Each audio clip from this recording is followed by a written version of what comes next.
자, 이제 3학년 2학기 중간고사 대비를 해야 되죠. 예.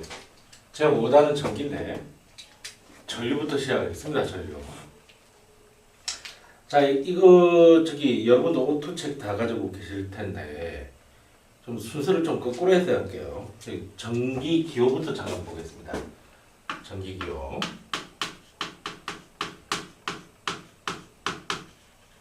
전기 기호. 전지는 이렇게 표시합니다. 한쪽은 길고 한쪽은 짧게 이렇게 표시하고요. 요거는 도선입니다. 도선. 이게 바로 전지를 나타내는 건데 이거 잘 보셔야 됩니다. 요 긴 거 있잖아요. 요건 짧은 거죠. 요 짧은 게 마이너스 극이고요. 긴 게 플러스 극입니다. 반드시 기억하셔야 됩니다.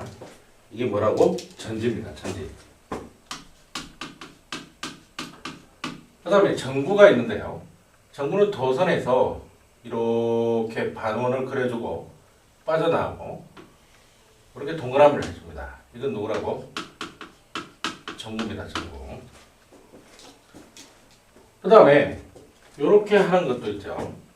이렇게 가서 이렇게 들어오고 이렇게 되어 있는 것입니다. 마치 이게 누르면 닫혀지고 떼면 다시 위로 올라갈 것 같죠. 이게 스위치입니다. 열고 닫을 수 있습니다. 이렇게 연결시키면은 스위치를 닫는다라고 하고요. 요거와 요거를 떼어버리면은 스위치를 연다라고 표현을 합니다. 그 다음에 이렇게 되어 있는 게 있습니다. 이렇게 돼 가지고 A라고 되어 있는 게 있는데 이건 전류계입니다. 아직 전류라는 말을 아직 공부하지는 않았지만 이 계라고 하는 건 기계장치라는 뜻입니다. 기계장치. 다시 말해서 전류를 측정하는 기계장치입니다. 근데 여기 보면은 이게 직선으로 이렇게 옆으로 이렇게 선이 하나 가 있죠. 이거는 직류 전원에서의 전류계입니다. 직류 전원의 전류계입니다. 직류라고 하는 것은 전류의 흐름이 일정하게 한쪽 방향으로 일정하게 계속 나타나는 걸 직류라고 합니다. 그래서 이렇게 끊었는데 또 다른 전류계는요. 이렇게 A라고 이렇게 해가지고 이렇게 되어 있는데 물결 표시가 이렇게 밑에 이렇게 되어 있습니다. 물결 표시가. 요거는 똑같은 전류계인데 이것도 똑같은 전류계입니다. 단지 교류 전원에서 교류가 들어오는 전원에서 전류계를 측정할 때를 말하는 겁니다. 교류라고 하는 것은 전류가 흐르는 방향이 한쪽 방향으로만 나타나지 않고 이쪽으로 갔다가 이쪽으로 갔다가 이쪽으로 갔다가 이쪽으로 갔다가 계속 일정한 시간을 두고 자꾸 바뀝니다. 전류의 방향도 바뀌고 전류의 세기도 바뀔 수가 있습니다. 그게 바로 교류고 교류의 전류계는 이렇게 표시를 하고요. 직류 전원에서의 전류계는 이렇게 표시합니다. 그 다음에 전압계가 있는데요. 전압계도 마찬가지입니다. 동그라미를 이렇게 하고요. V라고 표시합니다. V. 이렇게 되어 있습니다. 이거 역시 이런 식으로 표시하면은 직류 전원에서의 전압계고요. 이렇게 물결 표시를 이렇게 하게 되면은 교류 전원에서의 전압계가 되는 겁니다. 일단 여기 적어보겠습니다. 이건 전압계입니다. 여러분도 필기하셔야 됩니다. 필기. 자, 이렇게 되어 있으면 보이고 이렇게 되어 있고 만약 여기다가 물결 표시를 이렇게 해놓으면 뭐라고? 이건 교류 전원이고 이건 교류 전원이고 교류 전원에서의 전압계가 되는 겁니다. 이건 직류 전원에서의 전압계가 되는 거고요. 됐죠? 그 다음에 한 가지만 더 해보겠습니다. 이렇게 도선이 이렇게 잘 가다가 그 지그재그로 이렇게 되어 있는데 이건 뭘 나타내는 거냐면은 저항을 나타냅니다. 저항. 자, 전류가 흐르는 것을 방해하는 장치입니다. 됐죠? 요거부터 이렇게 좀 해봤습니다. 전기기호 일단 암기를 하셔야 되고요. 두 번째 괄호 2번 우리가 공부해야 될 게 전하입니다. 전하. 전하라고 하는 것은 뭘 뜻하는 거냐면은 전기의 성질을 말하는 겁니다. 전기의 성질. 전기의 성질을 말합니다. 전기의 성질. 전기의 성질은 크게 두 가지로 나눠지는데요. 플러스 전하하고요. 마이너스 전하 이렇게 나눕니다. 다시 말해서 이건 전하의 종류입니다.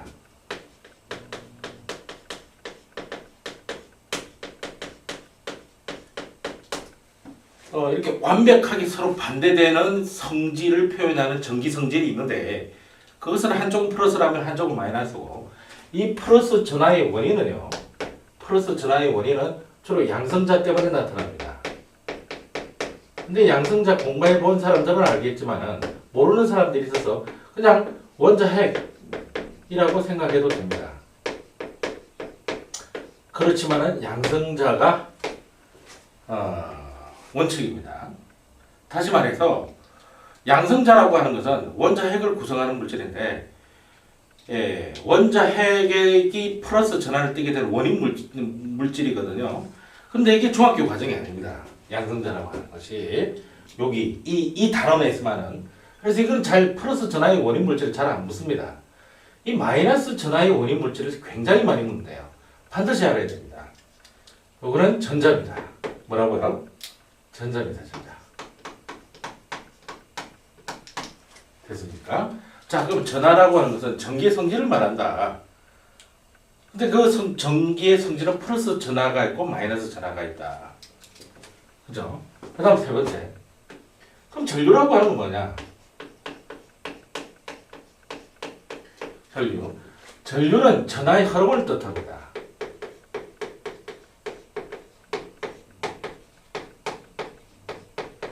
즉 전하라고 하는 것은 플러스 전하의 흐름이 있고 전하라고 하는 게 플러스 전하가 있고 마이너스 전하가 있기 때문에 플러스 전하의 흐름을 전류로 할 것이냐 마이너스 전하의 흐름을 전류로 할 것이냐의 문제가 뭉쳐가게 됩니다.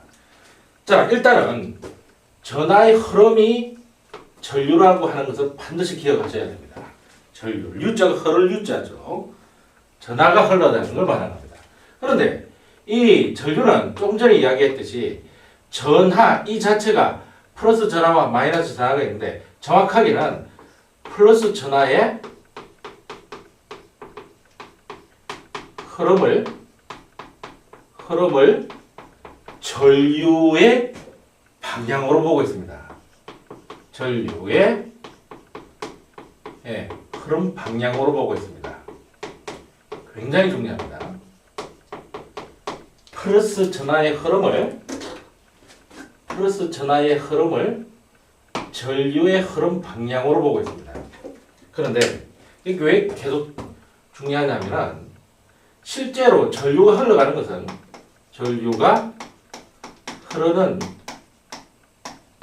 것은 뭐 때문이냐면 전자가 흘러가기 때문이지 전자가 흐르기 때문이지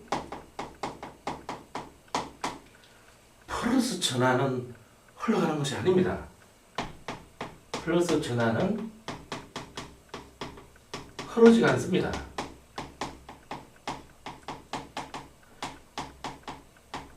그러면은 모순이 생깁니다. 무슨 모순이 생기냐면 분명히 전류의 흐름 방향은 플러스 전하의 흐름이라 그러는데 플러스 전하가 안 흐른다 그랬거든. 이게 무슨 말이냐면 이런 이야기입니다. 실제로는 플러스 전하는 흐르지 않고 플러스 이게 파란색이 플러스 전하라고 하고 있잖아. 실제로는 플러스 전하는 거 움직이지 않고 빨간 게 전자입니다. 빨간 게 움직여 다니는 겁니다. 이렇게. 그런데 상대적이잖아요. 왜? 나는 누구보다 날씬한 사람일 수도 있잖아. 누구보다 뚱뚱한 사람일 수도 있지만 이게 관점을 바꿔보겠습니다. 실제로는 이 플러스 전하가 움직이지 않고 가만히 있는데 마이너스 전하가 지금 움직이고 있는 겁니다. 관점을 바꿔놓고 보면은 마이너스 전하가 가만히 있고 상대적으로 플러스 전하가 움직이는 것처럼 보이는 걸 인정하겠다는 그런 이야기입니다. 자, 그럼 정리를 해보겠습니다. 전자가 흐르기 때문에 전류가 흐르는 것이지 플러스 전하가 움직이기 때문에 전류가 흐르는 것은 아니다. 그런데 플러스 전하가 상대적으로 움직인다고 보고 플러스 전하의 흐름 방향을 전류의 흐름 방향으로 한다. 알겠습니까? 좀 이게 힘든 건데 따라서 이렇게 생각하시면 됩니다. 자, 지금 또 계속 이야기 나옵니다. 전류가 그럼 흐르긴 흐르는데 이 마이너스 전하가 어디로 흘러간다는 아닙니까? 다시 마이너스 전하라고 하는 것은 마이너스 전하의 원인 물질은 뭐죠? 전자죠, 전자. 전자가 도대체 어디에서 어디로 흘러갈 거야? 마이너스 극에서 나와서 전지의 마이너스 극에서 나와 전지의 플러스 극 쪽으로 이동해 다닙니다. 무슨 말이냐면은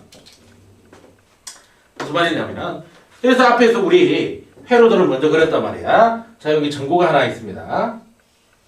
전구가 이렇게 하나 있고 여기 저항이 이렇게 하나 있습니다.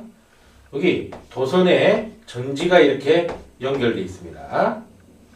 자, 요런 회로도가 이렇게 하나 있다고 볼게요.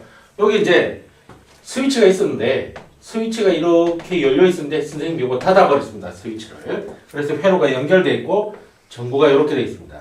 그럼 여러분들 여기가 무슨 극이죠? 플러스 극입니다. 여기가 무슨 극이죠? 마이너스 극입니다. 전자가 어디서부터 나오냐면은 전자는 마이너스 극에서 나와서 이쪽으로 이동해 갑니다. 지금 전자 이동 방향입니다. 지금 선생님이 빨갛게 이렇게 하는 거는 전자 이동 방향입니다. 자, 이렇게 가죠. 즉 다시 말해서 마이너스 극에서 나와서 플러스 극 쪽으로 이동하고 있습니다. 이게 전자의 흐름 방향입니다. 그런데 전류의 흐름 방향은요. 전류 흐름 방향은 전자 이동 방향하고 반대입니다.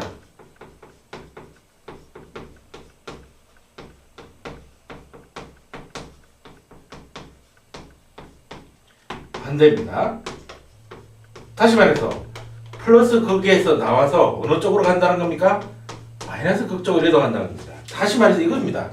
전류는 이렇게 흘러간다는 겁니다. 전류는 파란 걸로 표시를 해보면 전류는 이렇게 흘러간다는 겁니다. 이렇게. 그래서 이렇게 들어오는 거죠. 아시겠습니까? 굉장히 중요한 겁니다. 됐죠? 이렇게 하면 여러분들 그 10페이지에 있는 큰 번호 1번이 1번에서 동그라미 1번, 동그라미 2번 이렇게 설명이 됩니다. 근데 여기 보면은 자유전자라는 말이 나오는데요. 자유전자는 어디서 볼 수 있냐면은 도체의 전자들을 말한다. 이렇게 알고 계시면 됩니다. 근데 왜 이 자유자가 붙었냐?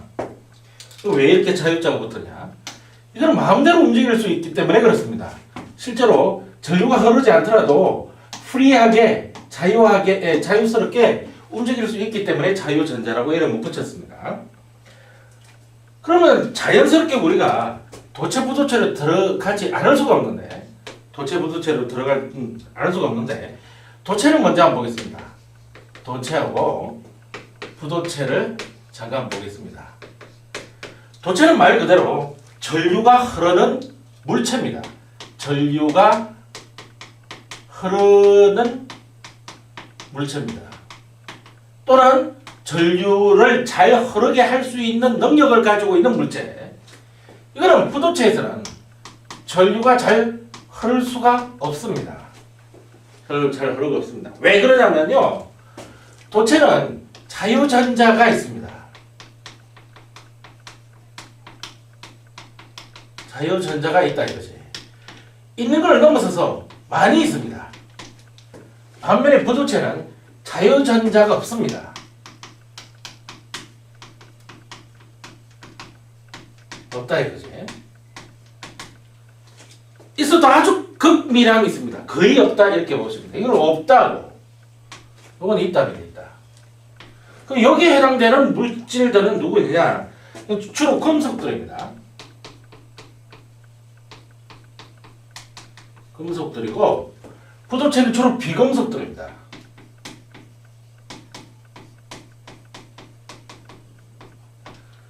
금속이라 하면은 누가 있느냐면 구리라든지 아연이라든지 철이라든지 뭐 니켈이라든지 나트륨이라든지 마그네슘이라든지 뭐 한도 끝도 없이 나오죠. 비금속 같은 경우는 뭐가 있습니까? 비금속은 고무, 플라스틱, 그죠? 나무 껍질, 나무 껍질 뭐 이런 거. 아, 나무 껍질은 너무 심했다.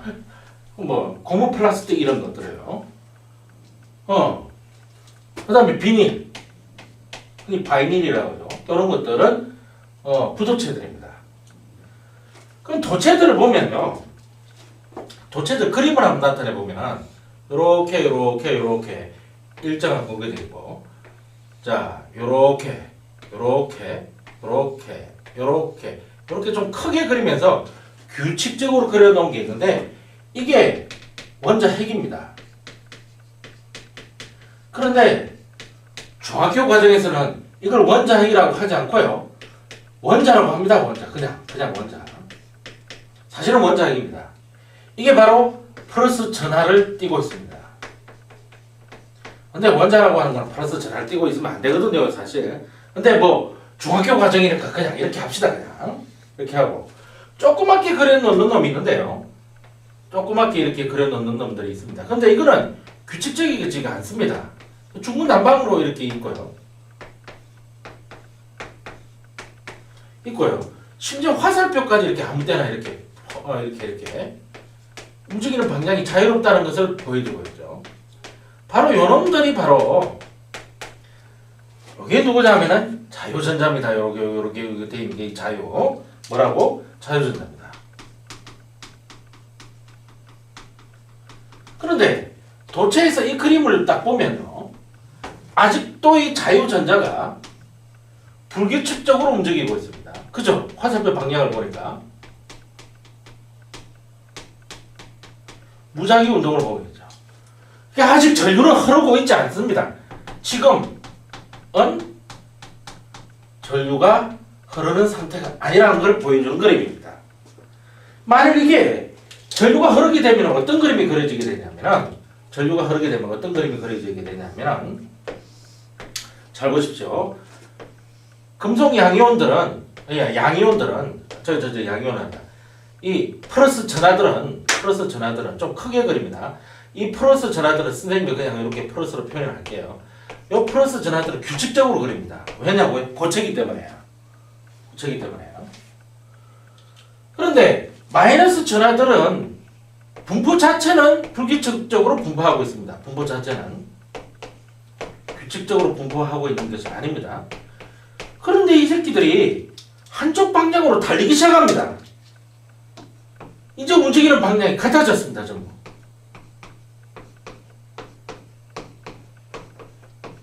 무슨 방향이야? 어느 방향이든 관계없이 한쪽 방향으로 같아졌습니다. 이렇게 된 것이 지금 전류가 흐르고 있는 것을 보여주는 그림입니다. 그래서 아무리 자유전자가 많다, 자유전자가 많으니까 도체긴 도체입니다. 자유전자가 많으니까 도체긴 도체인데 이 상태에서 전류가 흐르지 않습니다. 불규칙적인 자유전자의 그림이 그려져 있으면 이처럼 한쪽 방향으로 일방적으로 이렇게 한쪽 방향으로 이렇게 전부 운동하고 있으면 비로소 전류가 흐르고 있는 겁니다. 따라서 전자의 이동 방향이 이쪽 방향이기 때문에 전류의 이동 방향은 이쪽 방향이죠. 지금 전류의 이동 방향은 전류의 흐름 방향은 왼쪽 방향입니다. 그죠? 왼쪽으로 가는 방향입니다. 전자의 이동 방향이니까.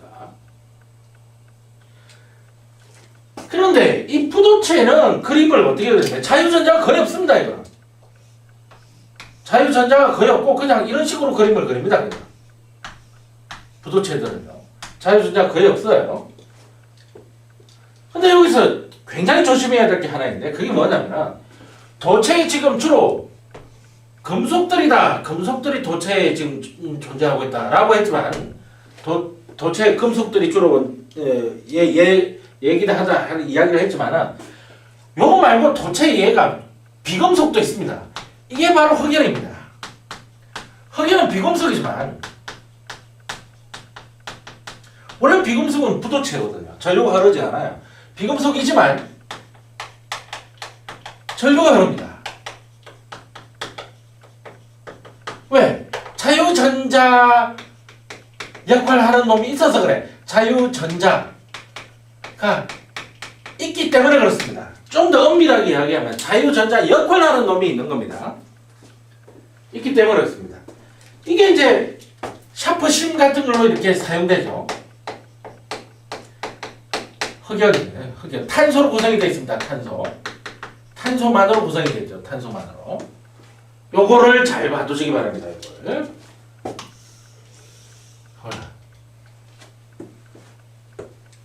됐습니까?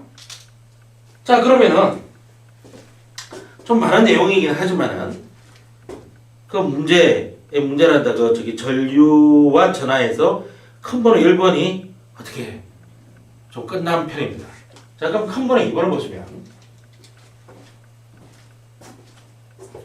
자, 큰 번호 2번에는 전류 색이 이야기가 나옵니다. 전류라고 하는 것은 우리가 전하의 흐름이라는 걸 알았습니다. 전하의 흐름이라는 걸 알았고, 이제 전류의 세기로 들어가야 됩니다. 자, 그러면은 이거 좀 지워야 되거든요. 지우고 난 뒤에 계속 하도록 하겠습니다. 자, 그 다음에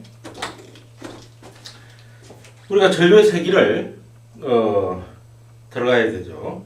전류의 세기를. 자, 큰 번호 2번 전류의 세기로 들어갑니다.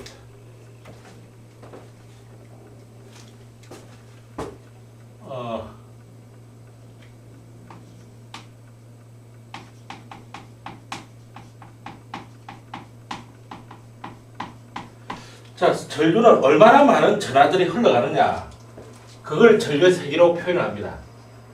얼마나 많은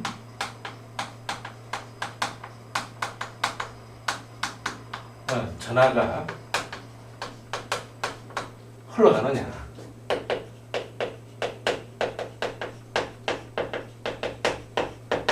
하는 겁니다.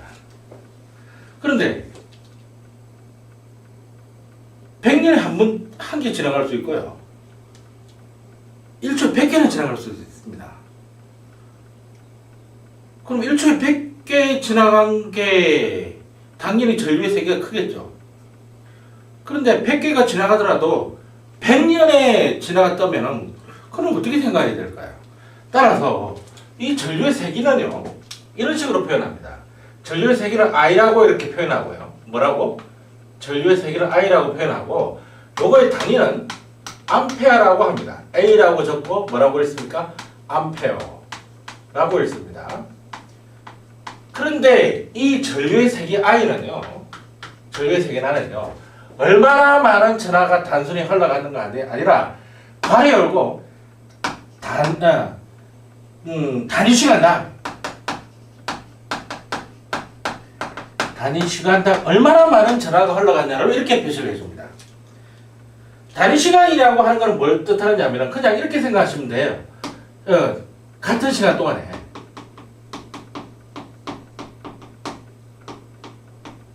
자, 그럼 이 같은 시간을 1분으로 할 것이냐, 1초로 할 것이냐, 1시간으로 할 거냐, 10년으로 할 거냐 문제가 생겨버립니다. 그래서 딱 정해놨습니다. 어떻게 정해놨냐면 이렇게 정해놨습니다. 전류의 세기는 1초 동안 흘러간 전하의 양으로 그렇게 합니다. 근데 1초 동안 어디서부터 어디로 흘러갔어? 도선으로 흘러갔겠지. 일단 도선의 단면적이 뭔지 알죠? 썩둑 수직면으로 잘랐을 때 그 면적, 그 도선의 단면적을 거쳐서 흘러가는 몇 초 동안? 1초 동안 흘러간 전하량입니다. 전하의 양. 자, 이렇게 여기가 초라고 하는 데서 좀 중심적으로 좀 신경 써서 봐둬야 되는 초입니다. 초. 그게 절대로 분도로 해주면 안 됩니다. 분도로 나오면 그거 반드시 초로 바꿔줘야 돼요. 전하량입니다. 전하량. 이 전하량의 단위는 C라고 적고요. 1kg는 쿨롱이라고 적습니다. 쿨롱. 대문자로요. 쿨롱이라고 해줍니다. 쿨롱. 그랬을 때 여기 이제 정리를 해봐야지. 이 전류의 세기 I는 단위 시간 동안 흘러간 전하의 양으로 합니다. 이 Q가 뭐냐면은 요 Q가 바로 흘러간 전하의 양을 뜻하고요. 단위는 쿨롱입니다. 요 T는 뭐냐면은 전하가 흘러간 시간입니다. 흐른 시간이고 단위는 뭐냐면은 세크입니다. 세크, 초입니다. 초. 한국말은 초. 그러니까 이 전하량을 나타내는 문자는요. 대문자 Q로 표현합니다. Q. 퀀티티에서 따온 말입니다. 퀀티티. 이건 쿨롱이라고 할 거예요. 쿨롱은 전하량의 단위고 공식에서 나타낼 때는 Q라고 나타내고 T는 전하가 흘러간 시간이고 어디에서? 도선의 단면적을 단위 시간 동안 지나간 거. 그러니까 이렇게 생각하시면 돼요. 여기 도선이 이렇게 있습니다. 도선이. 굵기가 일정하다 해볼까요? 요거의 요 속에 이제 단면이 여기부터 여기까지 단면이라고 해보겠습니다. 여기가 단면입니다. 일정한 면적을 전하들이 이렇게 흘러갈 거예요. 전하들이 이렇게 흘러갈 겁니다. 전류가 흘러갈 거면 전하가 흘러가는 거지. 그래서 1초 동안에 도대체 몇 개의 전하가 흘러가는지 따져주는 겁니다. 이게. 그러니까 똑같은 1초 시간 동안에 1초 시간이라는 동안에 3개가 지난 것보다 10개가 지난 게 더 많은 전류가 흐른 거겠죠. 그래서 이 공식은 반드시 암기를 하셔야 됩니다. 이 공식은 반드시 암기를 하셔야 됩니다. 그러면 1A라고 하는 것은 뭐냐면 1A라고 하는 것은 1초 동안에 1쿨롱의 전하가 흘러갔을 때를 말하는 겁니다. 이걸 1A라고 합니다. 1A. 그리고 1A라고 하는 것은 밀리암페어라고 나타냈을 때 1000mA라는 같다는 사실도 반드시 알아둬야 됩니다. 따라서 0.3A라고 하는 것은 뭐하고 같습니까? 300mA랑 같은 겁니다. 이게. 요것도 봐둬야 됩니다. 계산할 때 필요합니다. 뿐만 아니라 우리는 I는 T분의 Q 이렇게 적었기 때문에 그 유명한 공식이 나옵니다. Q는 IT입니다. 여기 쿨롱의 법칙입니다. 사실은요. Q는 IT. 그죠? 양변에 T를 곱해주면 이렇게 되지 않습니까? 그래서 요 공식도 외워야 되고 당연히 그럼 요거는 저절로 나오겠죠. 자, 요렇게 됩니다. 그런데 아주 재밌는 사실이 여기 있는데 요거 한번 보세요. 요거 굉장히 또 고득점을 맞으려면 이게 필요한데요. 과학자들이 어떤 과학, 밀리컨이라는 과학자가 있습니다. 그럼 밀리컨이라는 과학자가 전자 한 개의 전하량을 알아냈습니다. 기름방울 실험에서 알아냈는데 그건 알 필요는 없고요. 그 실험이 어떤 건지 우리는 이것을 살짝 외워둘 필요가 있습니다. 1.6 곱하기 10의 마이너스 19선 쿨럼입니다. 단지 여기 왜 마이너스를 안 붙이냐? 이 마이너스는 전자가 가지고 있는 전하의 성질을 표현한 거죠. 다시 말해서 여기서 스님 적은 것은 그 전자가 가지고 있는 전하량의 크기만 지금 나타낸 겁니다. 크기만 지금 나타낸 거예요. 그러면 이렇게 볼 수가 있어요. 이 전자 한 개의 전하량은 1.6 곱하기 10의 마이너스 19선 쿨롱인데 1쿨롱이 되려면 전자 몇 개가 있어야 되느냐 이렇게 표현해서 볼 수가 있습니다. 그죠? 자 그러면은 이 X라고 하는 1쿨롱 1쿨롱일 때 전자 개수를 말하는 겁니다. 전자가 도대체 몇 개가 모여야 전자가 몇 개가 모여야 1쿨롱을 나타낼 수 있는가? 그게 X죠. X는 1.6 곱하기 10의 마이너스 19선 쿨롱분의 1개가 되죠. 이걸 계산해 보면은 얼마가 나오냐면은 6.25 곱하기 10의 18승계가 됩니다. 암기를 해두시는 게 좀 좋은데, 그러므로 이렇게 됩니다. 우리 1A라고 하는 것은 1초 동안에 1쿨롱의 전자들이 흘러갔을 때 1A라고 그러는데, 다시 말해서 1쿨롱이라고 하는 전하의 크기를 만들려면 전자 몇 개가 모여야 되냐면 전자 6.25 곱하기 10의 18승계가 모여야만 1쿨롱을 만들 수가 있다는 거죠. 그러니까 따라서 1A는 어떻다는 이야기냐면 일정한 도선 단면을 1초 동안에 전자 몇 개가 이동한 겁니까? 6.25 곱하기 10의 18승계가 이동했을 때 1A의 전류가 흘렀다. 이렇게 이야기를 하는 겁니다. 아시겠습니까? 이게 전류의 색입니다. 어렵더라도 하셔야 됩니다. 3학년이니까. 거기 보면은 도체와 전련체 이야기 이렇게 이야기를 했고요. 그러면 전류의 측정 다음 페이지 100이란다. 12페이지에 보면 전류의 측정인데 뭘로 하느냐? 전류의 측정 3번으로 선생님의 3번으로 하겠습니다. 전류의 측정. 이 전류의 측정은 뭘로 하지? 전류계로 합니다. 전류계. 근데 이 전류계는요, 회로에 아무 때나 연결하는 건 아닙니다. 이게. 이 전류계는 반드시 회로에 직렬로 연결합니다. 직렬로. 병렬로 연결하는 것이 아니라 직렬로 연결한다는 사실 잊지 마십시오. 직렬로 연결. 무슨 말이냐? 자, 여기 전류계 A가 직류 전류계가 이렇게 있습니다. 이렇게 돼 있으면 이렇게 이런 식으로 직류 전류계를 형성시키면 된다는 이야기입니다. 그런데 이렇게 하면 안 됩니다. 이거는 직류로 연결되었지만 직렬로 연결됐지만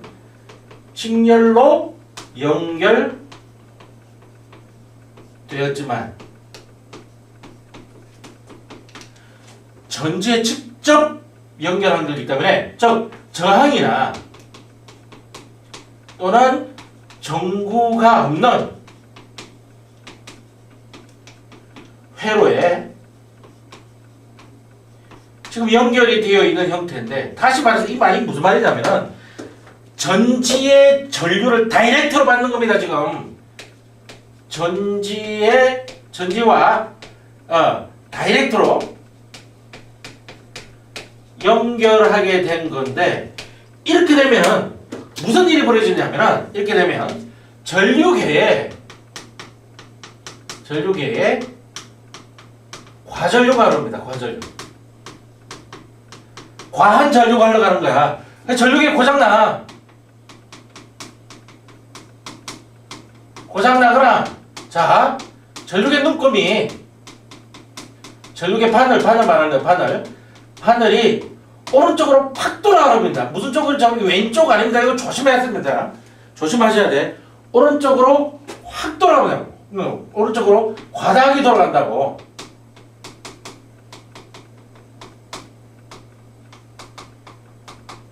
과다하게 돌아가면 전류가 고장나거나 측정이 불가능하게 됩니다.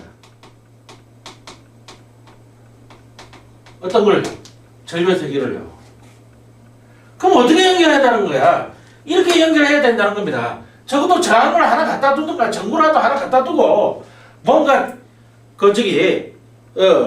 마금 장치 같은 걸 좀 해놔라, 이런 뜻이죠. 다시 말해서 전류가 이렇게 회로에 직렬로 연결되는데 여기에 이렇게 있었다면 여기에 뭐라도 저항이라도 갖다 두라는 이야기입니다. 저항이라도. 여기에 전구라도 하나 갖다 두라는 이야기입니다. 이렇게 전구라도. 무슨 말인지 아시겠죠? 그러면 여기 직류 이렇게 표시를 해두면 되고, 그럼 자꾸 직렬, 병렬, 직렬, 병렬 하는데 병렬 연결은 또 어떤 겁니까? 이렇게 되는 걸 말해요. 여기 이제 장이 이렇게 있고 전지가 이렇게 있다고 해보겠습니다. 그리고 여기에 전구가 이렇게 있고요. 그런데 요렇게 빼가지고 요렇게 연결되는 거 있습니다. 요렇게. 요게 병렬로 연결되는 겁니다. 요게 직렬로 연결되는 거고요. 느낌이 옵니까? 그런데 이런 식으로 연결하면 된다 안 된다? 전류계는 그렇지 않다. 왜? 전류를 측정하려면 단시간당 흘러간 전하량을 측정해야 되는데 길목을 지켜서 이렇게 봐둬야 되는 겁니다. 길목을 지켜서 몇 사람이 지나가는지 이렇게 체킹을 해야 되는데 병렬로 연결하면 안 된다 이 말입니다. 이게. 그러니까 이렇게 하면 되겠네요. 회로에 직렬을 연결해야 되고 전지만 연결해서는 안 되고 전류계도 플러스 마이너스 단자가 있거든요. 전류계의 플러스 단자는요 전지에 플러스 극에 연결하고요. 전지의 마이너스 단자는요 전류계의 마이너스 단자는 전자의 마이너스 극 쪽으로 연결이 돼야 됩니다. 이건 너무 시험 문제 잘 나오죠. 그죠?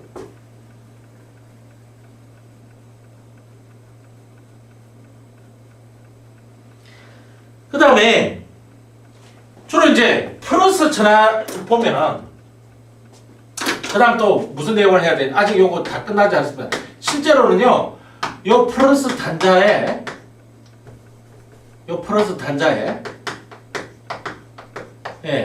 플러스 극을 연결합니다. 전지의 플러스 극을 연결하고 난 뒤 플러스 단자에 전류계의 플러스 단자에 전지에 플러스 극을 연결하고 난 뒤에 마이너스 단자가요 실제로는요 한 두세 가지가 있습니다. 두세 가지 뭐 5A 뭐 500mA 단자가 있고요. 그 다음에 50mA 단자 이런 식으로 이렇게 단자들이 있어요. 단자 마이너스 단자는 세 가지 종류입니다. 그래서 플러스 단자의 그림을 잘 보고 지금 그림을 보고 이렇게 한번 하세요. 그러니까 전류계가 이렇게 있으면은 여기가 이제 이런 식으로 눈금을 읽을 수 있는 수치들이 막 이렇게 나와 있고요. 바늘이 여기서 돌아가 있습니다. 바늘이 처음에는 어디 가 있어야 됩니까? 0점에 가 있어야 되죠. 0점 조절하고 여기 이렇게 가 있는데 여기 보면은 단자가 하나, 둘, 세 개 있고요. 또 단자가 이렇게 하나 있습니다. 근데 이 단자 색깔을 보면은 시커먼 놈이 있고, 그렇지? 그 다음에 빨갛게 돼 있고 좀 금속으로 돼 있는 게 있는데 이게 플러스 단자는 하나뿐이고 마이너스 단자는 세 개나 된다 이 말입니다. 이게 여기 50mA짜리 단자고 여기 500mA짜리 단자고 요 5A 단자라고 하게 돼 있는데 이게 무슨 뜻이냐면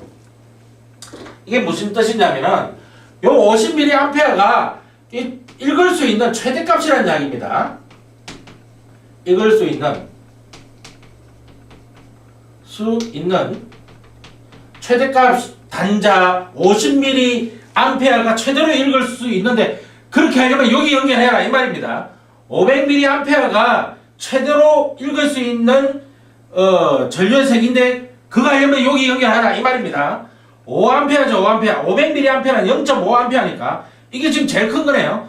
5A가 최대로 읽을 수 있는 최대값인데 그렇게 읽으려면 여기 연결하라 이 말입니다. 이게 그러니까 여기 지금 눈금이 한 눈금, 두 눈금, 세 눈금이 있는 겁니다. 이게 한 눈금, 두 눈금, 세 눈금이 있는 겁니다. 이게 그 눈금을 보면 제일 위쪽이 지금 뭐니 이게 요쪽이 5A라고 돼 있고 요쪽이 500mA라고 돼 있고 요쪽이 지금 50mA라고 이렇게 돼 있습니다. 그렇죠? 맨 오른쪽이 최대값으로 올라가 바늘이 이렇게 움직인단 말이에요. 바늘이 반전이 움직이는데 최대로 돌아가봤자 최대로 읽을 수 있는 게 5A다. 최대로 읽을 수 있는 게 500mA다. 최대로 읽을 수 있는 게 50mA다. 이런 말입니다. 여기가 0점이라면 그렇게 해서 연결해서 읽어야 된다. 이런 말입니다.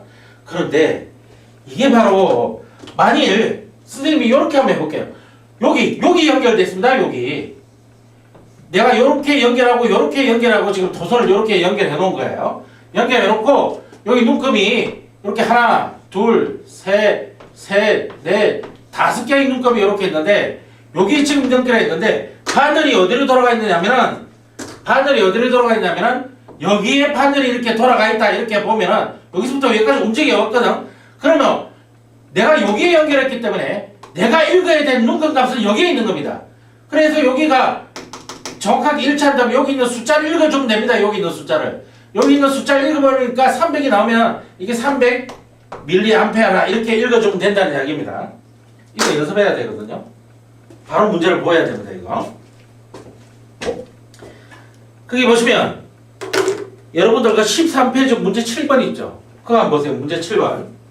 오른쪽 그림은 어떤 회로에 연결된 전류계의 눈금파를 나타낸 것인데 전지의 마이너스 극쪽이 전류계 5A 단자에 연결된 겁니다. 여기에 연결됐다는 이야기를 했죠. 지금 5A 단자에 연결되어 있다라고 해서 5A 단자에. 그리고 난 뒤에 눈금이다. 그러면 눈금이 이렇게 나와 있지 않습니까? 위쪽으로는 지금 500mA가 최대 눈금으로 나와 있고요. 아래쪽에 적혀 있는 그림은 5A가 최대 눈금으로 나와 있으니까 이쪽은 읽으면 안 된다는 겁니다. 이쪽을 읽어줘야 된다는 거예요. 이쪽을. 그런데 지금 바늘 눈금이 얼마나 돌아가서 요렇게 지금 돌아가 있지. 요게 아래쪽에 나타내 있는 여기 읽어보면 얼마나 되어 있냐면은 3에 지금 걸쳐있죠. 3에. 따라서 이건 3A가 답이 됩니다. 3A가. 하시겠어? 그럼 괄호 2번 보세요. 괄호 2번 이게 만일 5A에 연결 안 돼 있고 50mA의 단자에 연결되어 있다면 이 회로에 흐르는 전류의 세기는 얼마죠? 300mA죠. 300mA죠. 틀렸습니다. 왜 틀렸습니까? 문제를 보세요. 미리암페어라고 물었습니까? 암페어라고 물었습니까? 암페어라고 물었죠. 따라서 300mA라고 하면 틀립니다. 0.3A죠. 0.3A. 하시겠습니까? 이렇게 하는 겁니다. 이렇게. 됐죠? 그럼 칠판 좀 채워야 되고.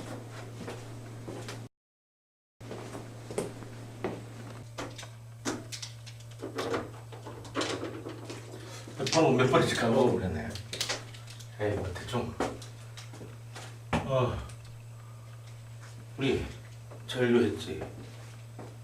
그 다음에 전류의 세계 있지. 척정했지. 4번이고 4번. 전화를 보존해볼게.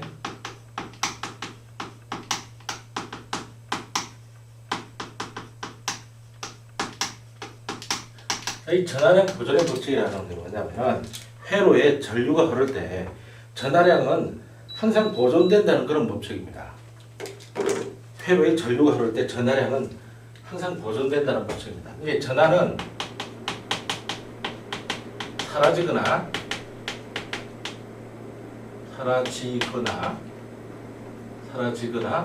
창조되지 않습니다. 창조되지도 않고 사라지지도 않고 이게 회로에 흐르는 전하량은 일정하게 보존됩니다.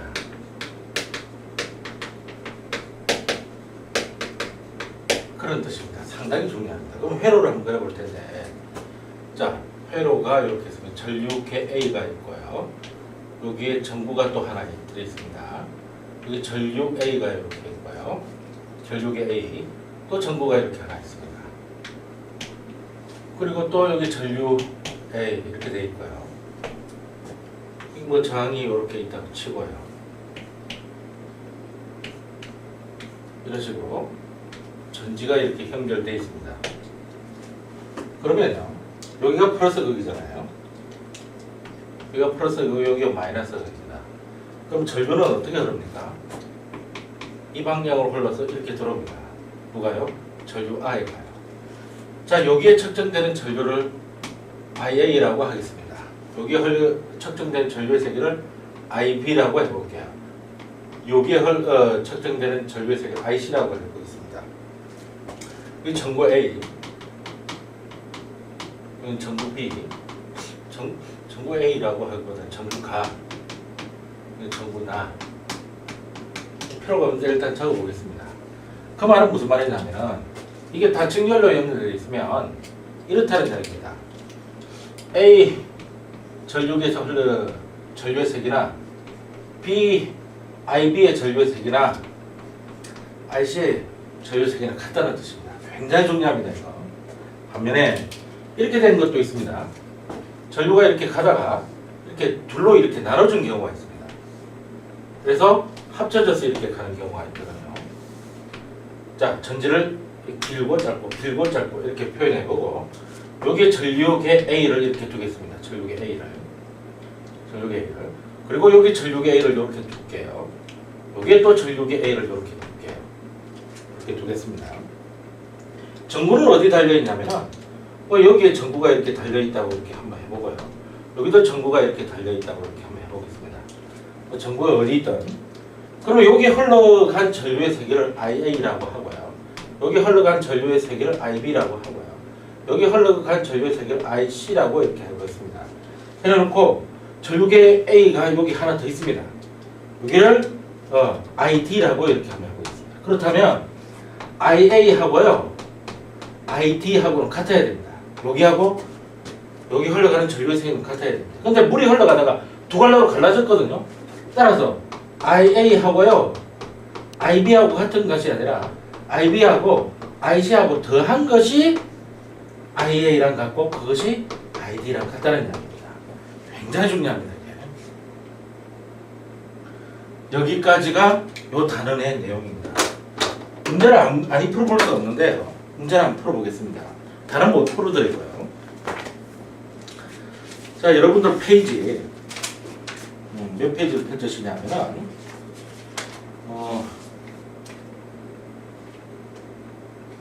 자 13페이지 한번 펼쳐보세요. 13페이지 문제 10번을 보시면 13페이지 문제 10번을 보시면은 이렇게 회로가 이렇게 완성이 되어 있습니다. 회로가 자 13페이지에 문제 10번이라고 그랬습니다. 여기 전구가 하나 이렇게 놓여져 있죠.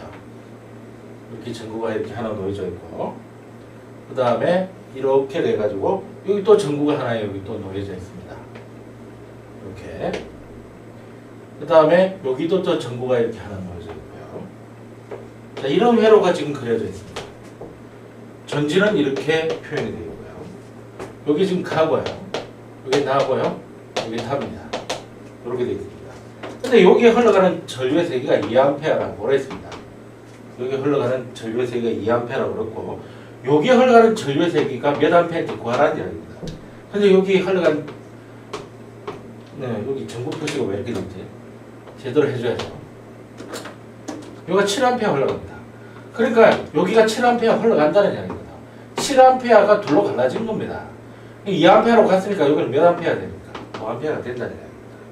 아시겠습니까? 아주 간단한 이야기죠. 그런데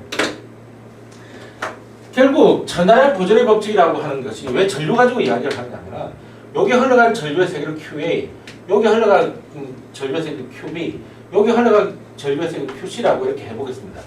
여기 좀 빼낼게요. 근데 Q라고 하는 것은 I 곱하기 T이지 않습니까? 단위 시간 동안 흘러가는 거니까 시간은 통제되어 있습니다. 따라서 이 전류의 세기는 전하의 세기랑 비례하게 되어 있습니다. 그러므로 여기가 IA equal IB equal IC이기 때문에 따라서 QA equal QB equal QC가 되게 됩니다. 마찬가지로요.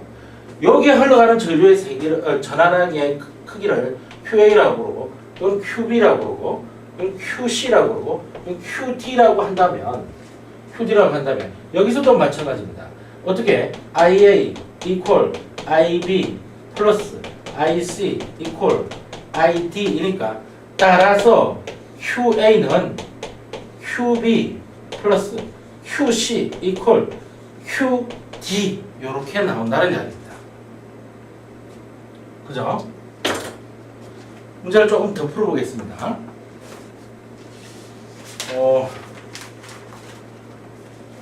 자, 거기 14페이지 문제 1번을 보세요. 14페이지 문제 1번을 보시면은 오른쪽 그림과 같이 전기 회로에 내신 쑥쑥 문제입니다. 전기 회로에 AA 방향, B 방향으로 이동하는 것을 골라라 이렇게 되어 있습니다. A 방향이 지금 페이지 14페이지에 있는 문제 1번입니다. 문제 1번. 지금 A 방향은 전지의 마이너스 극에서 나오는 거죠. 전지의 마이너스 극이 나오는 방향입니다. 그러니까 이 새끼는 전자의 흐름 방향이죠. 자, 전자를 이 마이너스라고 선생님이 적었습니다. 조금 전에. 이게 전자입니다. 전자의 흐름 방향입니다. 답은 1번, 2번, 3번에서 나오겠네요. 그럼 B 방향은 뭡니까? B 방향은 전지의 플러스 극에서 나오고 있습니다. 나오는 방향입니다. 이것은 양전하죠, 양전합니다. 다시 말해서 전류의 방향입니다, 전류의 방향. 근데 문제에서 뭘 그랬습니까? 이동하는 물질을 찾아라 그랬는데, 이동하는 물질 또는 이동하는 것, 이런 걸 찾아라 그러는데, 원자가 이동한다고 배웠습니까? 아닙니다. 원자는 이동하지 않는다고 배웠지 않습니까? 양전하를 띠고 있는 놈들은, 다시 말해서 원자 핵은 이동하지 않는다고 배웠잖아요. 그러니까 답은 몇 번이 됩니까? 2번이 됩니다. 2번. 자, 문제 2번을 보세요. 문제 2번을 보시면 빨간 동그라미 가가 보이죠? 이게 원자 아니면 원자 핵입니다. 이게. 그 다음에 파란 조그만 동그라미에 마이너스가 껴져 있고 화살표까지 달고 있는 이게 자유전자 아니면 전자입니다. 이게. 그래 놓고 이제 문제 2번을 보면은 그렇게 이렇게 돼 있고 여기가 A라고 이렇게 돼 있죠. 여기가. 자, 그러면은 옳은 것을 모두 2개 골라라 그랬습니다. 가는 원자, 나는 전자. 딱 맞죠? 1번 정답이고요. 2번 나는 전류의 방향으로 이동한다 라고 하는데 나는 전자입니다. 나는 전자. 전자는 전류의 이동 방향과 반대 방향으로 이동하죠. 그죠? 나는 전자인데 전자는 전류의 이동 방향과 반대 방향으로 이동합니다. 그래서 2번은 틀렸고요.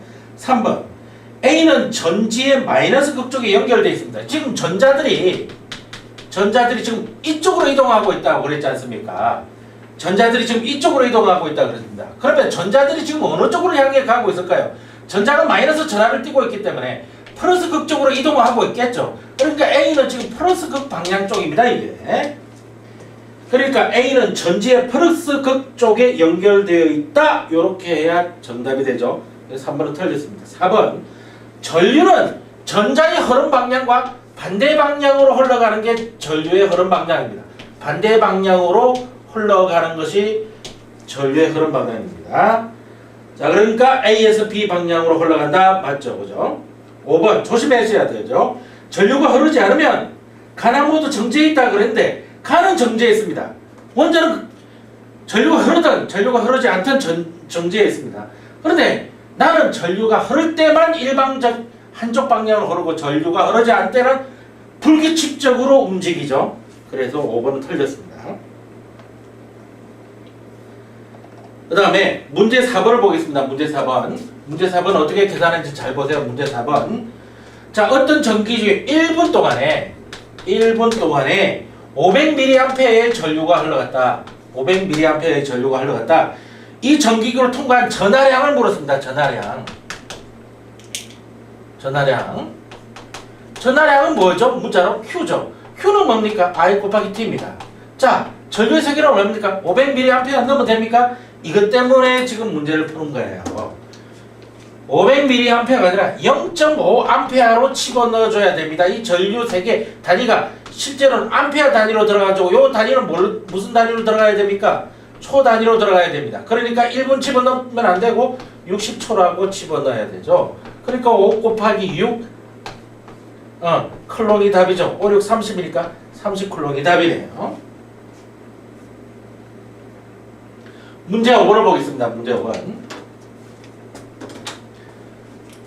자, 문제 5번이요. 아니, 이 칠판이 미끄러워서 이게 자꾸 미끄러지는데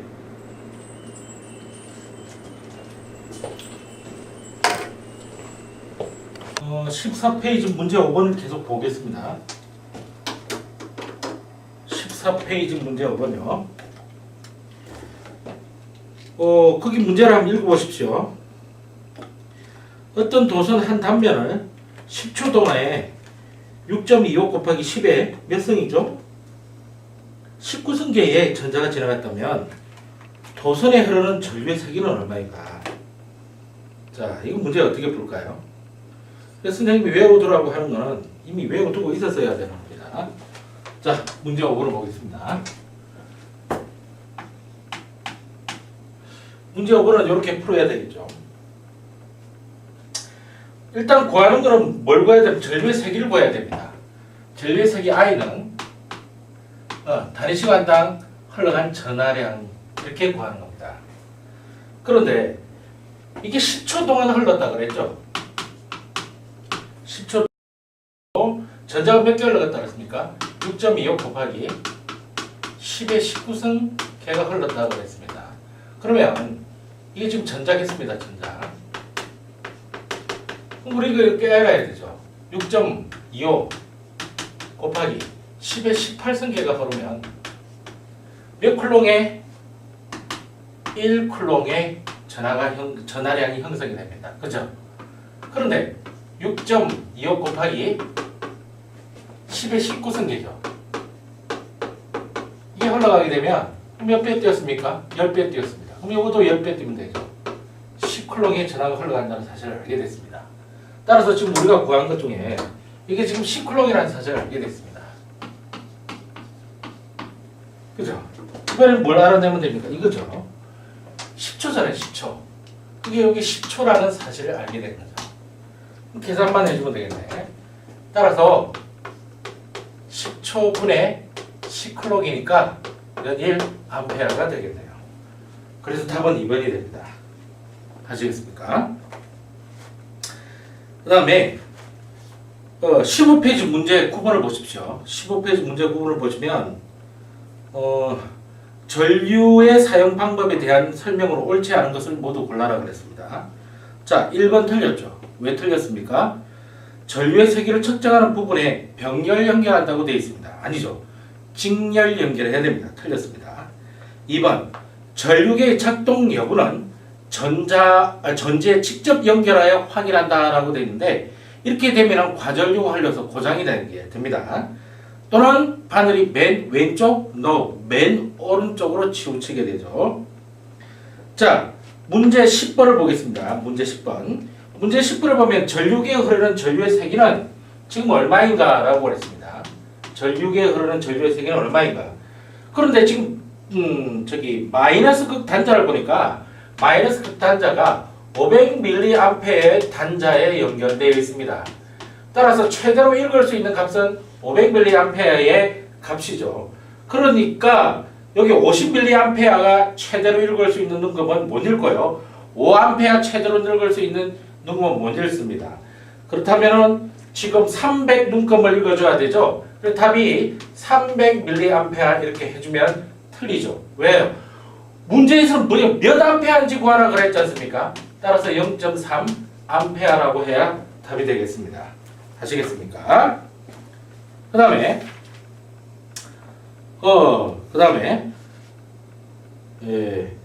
문제 16번을 보겠습니다. 문제 16번. 16페이지에 있는 문제 16번을 풀고 마무리하도록 하죠. 16번에 보면 그림과 같이 세 개의 전구가 이렇게 있습니다. 전류계 나는 있잖아요. 전류계 나는 지금 300mA가 흐르고 있고요. 그 다음에 다른 500mA가 흐르고 있습니다. 다른 500mA가 흐르고 있습니다. 근데 나하고 다는 지금 병렬로 연결되어 있는 거죠. 그러니까 이것이 합쳐지게 되면 가야 흐르는 전류가 나오게 됩니다. 그게 800mA죠. 그죠? 그렇다면은 이 전구 A에 지나간 전하량을 구사해야 되는데 A에는 지금 800mA가 흘러가고 있고 얼마 동안 지나간다고 했습니까? 2분 동안 지나간다고 했습니다. 2분. 2분을 빨리 초로 고쳐야 돼요. 2 곱하기 60 초죠. 그리고 이거 그대로 두면 안 되죠. 0.8A로 고쳐줘야 되죠. 그래놓고 흘러간 전하량 Q는 흘러간 전하는 Q는 I 곱하기 T입니다. I는 얼마입니까? 0.8A고요. 곱하기 흘러간 시간은 2 곱하기 60초군요. 따라서 8 곱하기 2 곱하기 6A가 되겠네요. 계산해보면 28, 16이고 26, 10이고 곱하기 8A가 되겠네요. 계산해주면 28, 16에 8이랑 8, 96A가 되겠네요. 그래서 답은 4번이 되겠습니다. 자, 이렇게 해서 여러분들 이거 중요 표시되어 있는 거 다 풀어보셔야 되고 17번, 18번, 19번도 상당히 중요한 거 풀으셔야 되고 실력 탄탄도 계속 풀어오시기 바랍니다. 그러면 다음 시간에는 뭘 할 거냐면은 전압과 전기장을 할 겁니다. 수고하셨습니다.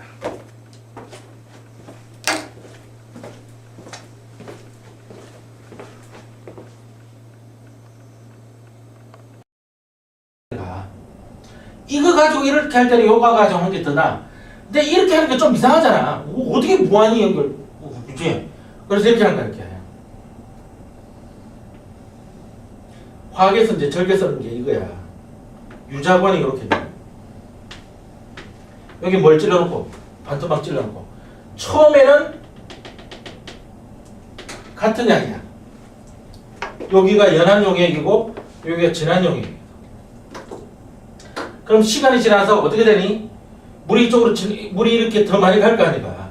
그러니까 이거는 밑으로 내려서 이렇게 되고, 이거는 위로 올라가서 이렇게 돼가지고, 요것만큼의 H 차이가 생기게 되는 거야. 그치? 그래서 이렇게 된다고. 그러므로, H가 클수록 두 용액의 삼투압 차이가 크다 이렇게 될 거 아니야. 그치? 차이가 큰 거 아니야 이거는.